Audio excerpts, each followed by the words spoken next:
que faire avec une pièce de 100 yens? Très simple. Jouer. Super jeu.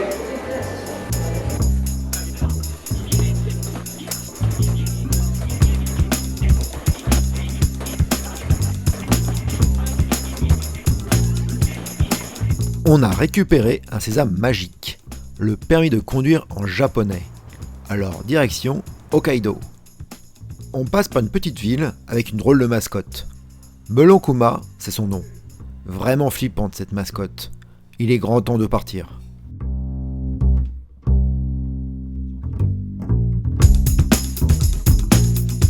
Direction le Blue Pond. C'est un étang artificiel aux superbes couleurs bleues.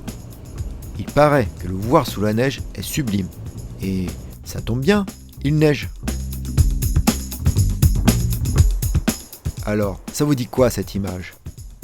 C'est une des photos que l'on peut retrouver comme fond d'écran des ordinateurs à la pomme.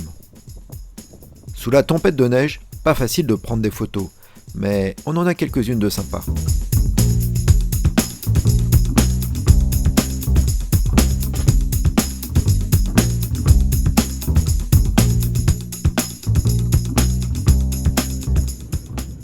Retour sous la neige.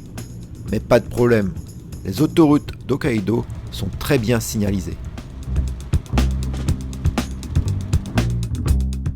Lendemain sous le soleil pour notre escapade sur la côte ouest.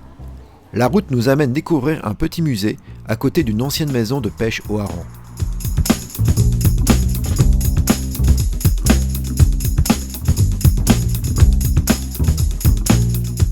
En sortant du musée, nous pouvons constater que le cheval de trait a été remplacé par de magnifiques girafes en plastique. Ah, c'est japonais. Après l'océan, la ville. Nous partons à la visite de la 5e plus grande ville du Japon, Sapporo. Elle possède bien ses carrefours avec d'énormes pubs, sa galerie commerçante et sa tour.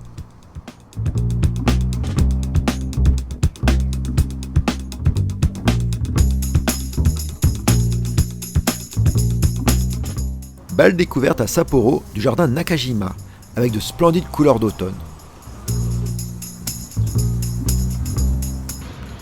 Bon alors voilà, nous sommes à Sapporo, et là nous sommes en train de visiter le musée de la bière. Et d'ailleurs, on déguste une bière au musée de la bière à Sapporo. Mais soit dit en passant au musée de la bière, à part déguster la bière, il n'y a que ça quoi. Tout le reste c'est l'histoire de Sapporo, la marque. Certes c'est très bien, mais ils n'expliquent pas comment ils fabriquent la bière, c'est un peu dommage. Voilà, bon en tout cas la bière est bonne. Santé, comme paille. Après la visite du musée de la bière, nous apercevons un mur qui bouge. Pourtant, ce ne sont pas les effets de l'alcool.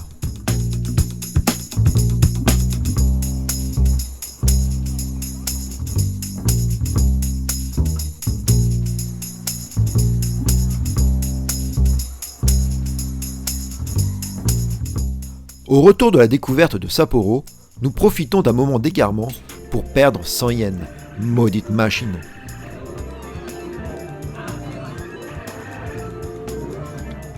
Là, on part Sapporo, on va voir un spot Koyo.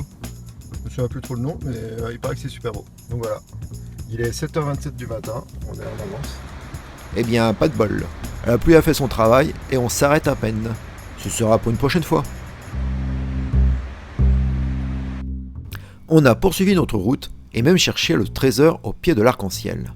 Finalement, le temps se dégageant, nous avons pu admirer de beaux paysages.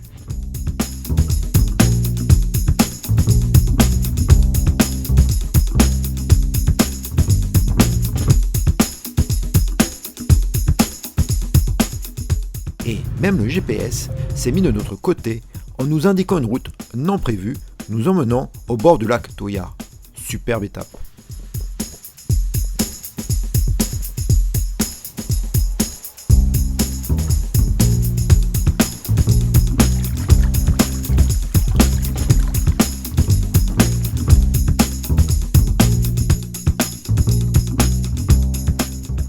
C'est qu'aujourd'hui on visite notre premier château japonais sur Hokkaido, celui de Matsumai.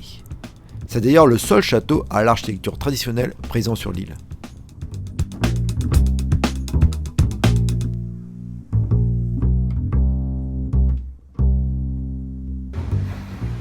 Pour notre dernière journée à Hokkaido, on prend le tram pour aller voir la forteresse de Goryokaku.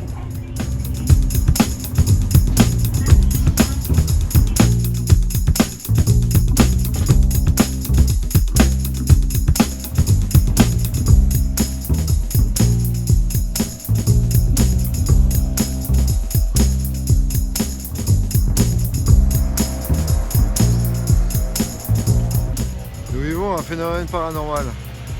Il pleut alors que il fait beau. Je comprends pas ce qui se passe. Denis continue à prendre des photos, mais c'est bizarre ce qui se passe. Après ce passage pluvieux ensoleillé, nous montons à la tour pour admirer la splendeur de l'architecture de style Vauban. Magnifique.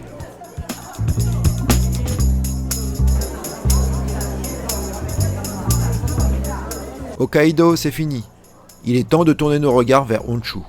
Hop, on saute dans le train pour prendre le tunnel du Seikan, le plus long en exploitation au monde. D'ailleurs, tout est bien expliqué dans le train.